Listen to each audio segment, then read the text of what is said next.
The snow hadn't yet fallen, but the cold bit like it wanted to. Eliza stumbled through the underbrush, her hands scratched raw by thorn and pine. Her cloak was torn, her boots soaked. Every breath came with pain, each step heavier than the last. The wagon train had moved on without her, or rather it had chosen to. They said she slowed them down, that a sprained ankle and a fever weren't worth the risk when winter was breathing down their necks. Her husband, if she could still call him that, hadn't said a word in her defense. He just turned his horse west with the others and left her in the shadow of the mountain trees. That had been 2 days ago, maybe 3. Time bent strangely when you were cold, sick, and forgotten. The wilderness around her pulsed with sound, distant crows, cracking branches, wind whispering like it had secrets meant only for ghosts.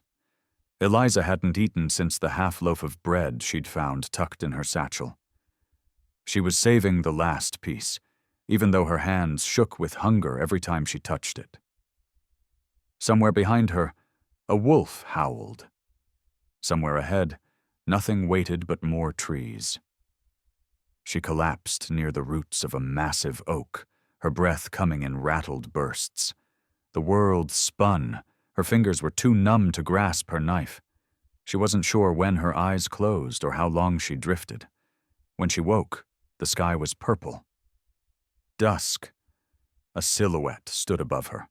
Broad shoulders, leather and fur, long hair tied back in braids that moved gently in the wind.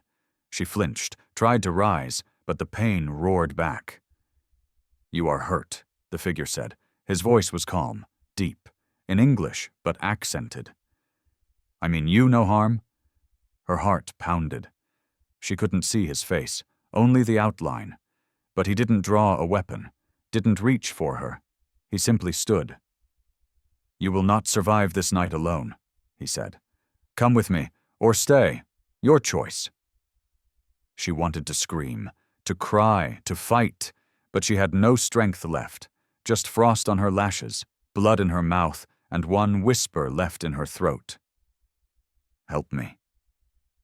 He knelt, wrapped her in a thick blanket, and lifted her like she weighed nothing. And the wilderness, which had promised to kill her, whispered something new. Hope. Eliza didn't remember how long he carried her. Only the feel of leather against her cheek, and the steady rise and fall of his breath. His scent was earth and smoke, wild but grounding. The thud of hooves, the rustle of trees, the wind slicing through branches, it all blurred together. Her mind drifted in and out, caught between fever dreams and the quiet rhythm of his movement. When she woke again, it was to warmth. A fire crackled nearby, and animal hides cradled her broken body. She lay inside a teepee, round and sturdy, its poles decorated with painted symbols she didn't recognize. The air smelled of sage and something sweet. Boiled herbs, maybe. Her limbs felt like lead. She turned her head. And he was there. Sitting beside the fire, sharpening a blade with the patience of a man who knew time differently. He looked up when her breath caught. "You are awake," he said, setting the blade aside. "Good. Where am I?" Her voice was barely a rasp. "Safe," he replied. "In my camp. Far from the trail." She tried to sit but winced. Her ankle burned. "You should not move yet," he said, rising to kneel beside her. He placed a warm hand on her forehead, then reached for a bowl nearby. "Drink this, willow bark and yarrow. It will help." She hesitated. She had no reason to trust him. Yet something in his eyes, dark, steady, unflinching, quieted the panic inside her. She drank. It was bitter, but it soothed her throat. Why help me?" she whispered. He studied her a moment. Because no one else did. He didn't speak like a savior, more like a witness, a man who had seen abandonment before and refused to let it win again. "What is your name?" she asked. "Tacente," he said. Chief of the Thunder Creek people. A chief. She blinked, struggling to process it. I'm Eliza. Eliza, he repeated slowly, like he was learning the shape of it. Sleep now. She didn't argue. As she closed her eyes, the fire's glow danced behind her lids. She was still in danger, still bruised and alone in a world that had turned cold. But in that moment, in a place built by hands not her own, she didn't feel abandoned.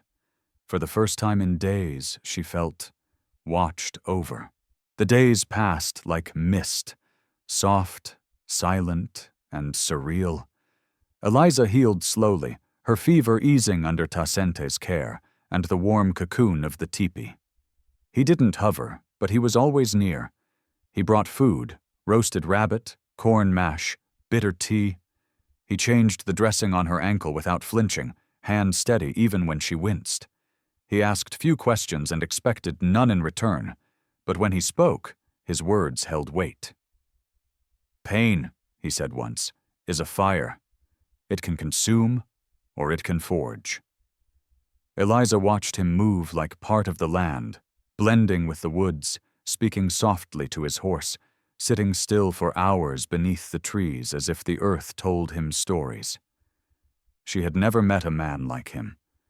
Her husband, Jacob, had been loud, proud, quick to strike and quicker to lie. When he'd told the wagon train she was too sick to continue, no one argued. She'd begged. He hadn't looked back. He left you, Tasente said one evening, as if reading her mind. She said nothing. That is not your shame. That is his. Her throat tightened. Why do you care? He stirred the fire. Because I know what it is to be left behind. She looked at him. Really looked. Beneath the painted beads, the strong jaw, the calm exterior, there was something wounded too. Not weakness. A scar. She sat up slowly, the stiffness in her ankle less brutal than before. You're a chief, she said. Don't you have a people to lead? I do. They are camped a half-day west. I patrol the edges. I found you on my path. Do they know I'm here? He nodded. They know a woman was left to die, and that I chose to bring her in. Won't they question that? Some will, but not my choice. His certainty startled her. Not arrogant, just unmoved by the need to justify kindness. That night she stood outside for the first time, leaning on a carved walking stick. The stars were vast and cruelly beautiful. She should have felt like a stranger among stories not her own. Instead, she felt still. Between two fires, one that tried to kill her and one that had kept her alive. She didn't yet know which one she would carry forward. By the 7th day, Eliza could walk without the stick. Her limp was noticeable, but it didn't slow her as much as the stairs. When Tasente brought her to his people's main camp, every movement stopped. Children paused in their games. Women stopped weaving. Men looked up from sharpening arrows. All eyes found her, a white woman, alone, alive, and standing beside their chief. No one spoke, but the silence was not empty. It was full of history, of memory, of questions. Eliza kept her head high, though her heart thundered. She had been abandoned once. She wouldn't shrink now. Tasente walked beside her like a shield. At the fire circle, the elders sat in a line, their faces worn by wind and wisdom. One woman stood. Her braids were silver, her eyes sharp. Why is she here? Because the forest left her for dead, Tasente said, and I would not. She is not one of us. Neither was I, he replied. Eliza's breath caught. The elder woman studied him, then turned to Eliza. Do you speak with respect? Yes, Eliza said. Do you carry poison in your mouth? Only what the world left there. The woman stepped forward, slow but certain. She reached out and touched Eliza's face, not unkindly. Then stay, but walk honestly. Tasenta gave her a short nod and guided Eliza to a tent at the edge of the village. It wasn't exile. It was space. A beginning. That evening by the fire, she sat with him. Her hands worked clumsily to prepare roots he handed her. He showed her how to strip them, grind them, boil them. "This is not how I imagined my life," she said softly. "Then you're alive," he replied. "Only the dead live only what they imagined." She looked up. "Why didn't you flinch?" He tilted his head. "When? When you found me, when they questioned me, when I walked beside you." He paused. "Because I do not fear your pain." Eliza didn't speak. She didn't need to.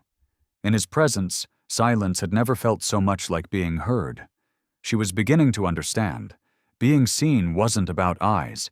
It was about whether someone's soul stood still when yours shook. And Tasenta, he never moved. He never.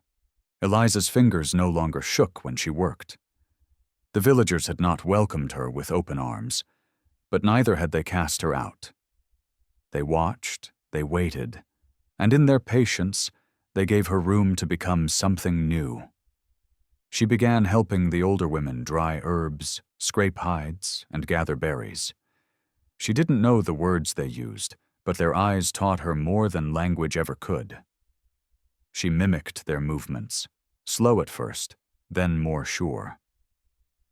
They noticed. One woman, the same elder who had touched her face, offered Eliza a bundle of woven thread one morning. "Your hands are no longer empty," she said. Eliza stared at the threads.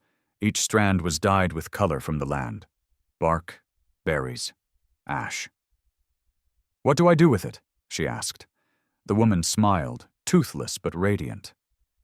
"Tell a story." That night, Eliza sat by the fire outside her own tent, staring at her hands. Once those hands had poured tea for a man who traded her silence for convenience. Once they'd been slapped, ignored, pressed into duty. Now they trembled with a different weight, the freedom to create something for herself. Tasenta appeared beside her, holding a bowl of stew. He sat down without a word and passed it to her. "You are quieter these days," he said. "Not out of fear," she replied. "Out of listening." He nodded. "The land listens too." She looked at him, her voice barely above the crackle of flame. "Do you think I'm still running?" He didn't answer immediately. "Number, I think you stopped, and now you're choosing which way to walk." She looked down at her woven thread. "And if I don't belong in either world? Then you build a bridge between them." The words struck her like flint on stone, not because they were grand, but because they made space for all her pieces, all her breaks. She leaned back and watched the stars blink to life above the trees. "They'll come for me eventually," she said. "Jacob, the others."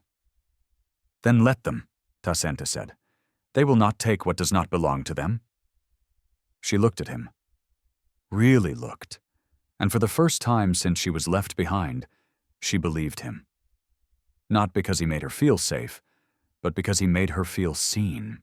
The first sign came with the hawk. It circled low, its cry sharp as a blade, then vanished toward the hills. The village quieted.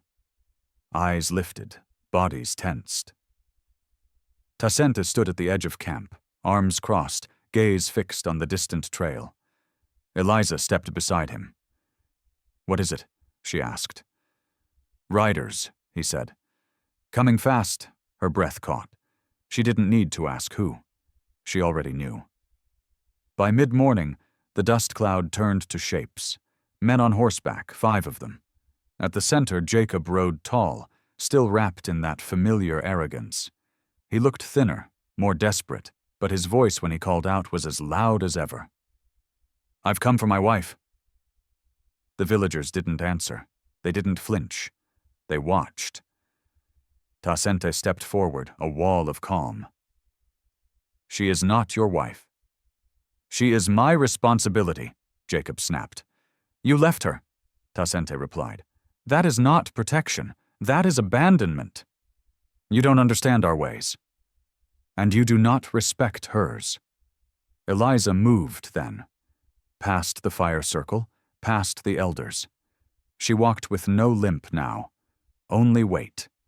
She stood between them, between the man who threw her away and the one who never asked her to prove her worth. Jacob, she said, her voice firm. I'm not going back. You're my wife, he barked. You were, she said, until the day you turned your back and chose the trail over my life. He looked at her, then at the village, then at Tasente. So this is how it is? You think you belong here? I don't have to belong, she said. I just have to be. And I am more myself in this place than I ever was in your shadow. The riders looked uneasy now. One of them turned his horse slightly. Jacob sneered. You'll regret this, Eliza. No, she said. I regret staying silent for so long. Tascent raised a hand, calm and unyielding. Leave. You have no power here. The men hesitated. Then they turned, one by one, and rode back the way they came. Jacob's curses faded behind them. Eliza didn't cry. She didn't shake. She just stood, breathing like she never had before. Free. And this time, not because someone rescued her, because she chose to rise. That night, the village held a gathering, not to celebrate, but to witness. The people sat around the fire, eyes on Eliza, not with suspicion, but with quiet respect. She had stood against the man who left her to die. She had not raised a weapon, but she had raised her voice. And that, in their world, mattered more. Tascent sat near the edge of the circle, letting her take her place at the center. This time, she didn't sit with folded hands or a bowed head. She wove strips of bark into a pattern across her lap, fingers steady. The elder woman who had first spoken to her stood and said, You were not born here, but your courage has roots. Eliza looked up. It wasn't just courage, she said. It was fear, anger, and then choice. Murmurs rippled through the gathering, not of judgment, but of recognition. They understood that truth. Everyone there had faced the wilderness. Everyone there had chosen to stand. Tascente rose, his voice calm as always. A fire doesn't ask to be accepted, he said. It simply burns. She has burned without consuming, and she has lit a path for others. Eliza met his gaze. You never saved me, she said, and the villagers shifted. But then she smiled.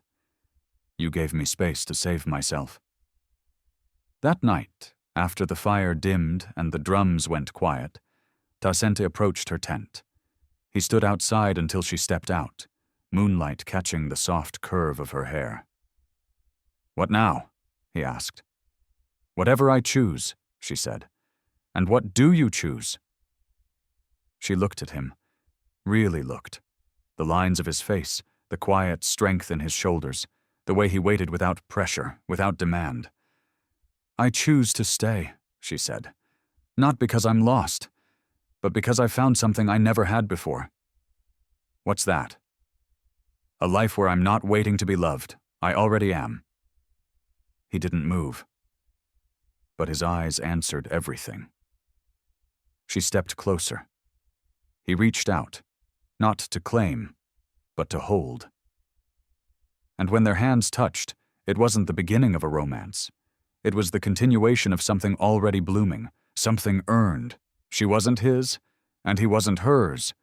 But side by side, they had become something stronger than rescue. They had become home. The days after Jacob's return passed without tension. The people of the village didn't forget, but they no longer looked at Eliza like she was a visitor passing through. They asked her to help prepare meat for winter. They showed her how to stitch thick hides for warmth. She even taught a group of children how to weave simple braids from horsehair, one of the few things from her old life she hadn't discarded. She was no longer a guest, but neither was she a ghost from another world.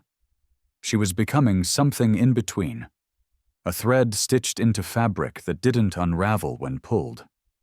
One morning, she followed Tacenta into the hills, their horses weaving between brush and pine. He said nothing at first, and neither did she. The silence between them had shifted. It was no longer awkward. It was full. "Why are we here?" she asked, as they reached a bluff overlooking the valley. "To show you something," he said. He pointed to the land below, miles of golden grass, winding creeks, and clusters of trees. "This is where my mother taught me how to ride," he said. "Where I buried my brother, where I became chief." Eliza stared at the vastness. "It's beautiful." "It's home." He turned to her. "Do you miss yours?" She didn't answer right away. "I miss the idea of it, not the place." "What idea?" "That I mattered, that I belonged, but the truth is I was just convenient, until I wasn't." Tacenta's brow furrowed. "You are not convenient now." "No," she said. "Now I am seen, I am whole." He stepped closer, voice low. "You were always whole. You were just taught to hide the pieces." She looked at him, eyes bright with tears that didn't fall. "You saw them." "I honored them." A soft wind blew across the bluff. Her cloak danced around her legs, and for a moment the world felt perfectly still. She reached for his hand. Not because she needed to, but because she wanted to. "Thank you," she whispered, "for not saving me, for letting me save myself." He nodded, his fingers curling around hers. "You don't owe me gratitude, only truth." And in that moment she gave him both. Not with words, but with presence. She was here. And she wasn't leaving. Eliza stood at the riverbank, her reflection rippling beside her as she washed the paintbrushes the children had used that morning. They had drawn animals, tracks, and dreams onto stretched hides. One little girl had painted Eliza herself, a small figure beside a horse, holding fire in her hand. The moment had stilled her. Not because of the image, but because of what it meant. She was no longer an outsider in their eyes. She was someone worth remembering. Behind her, the earth whispered in fallen leaves, the river humming like an old lullaby. The peace was broken only by a rustle from the trees. Tacenta emerged with a wrapped bundle in his arms. "What's that?" she asked. "Something from the elders," he said. He laid the bundle down and unwrapped it. Inside was a long piece of fabric, hand-woven and stitched with care. It was a shawl, colored with shades of rust, dusk, and earth. "They made it for you," he said.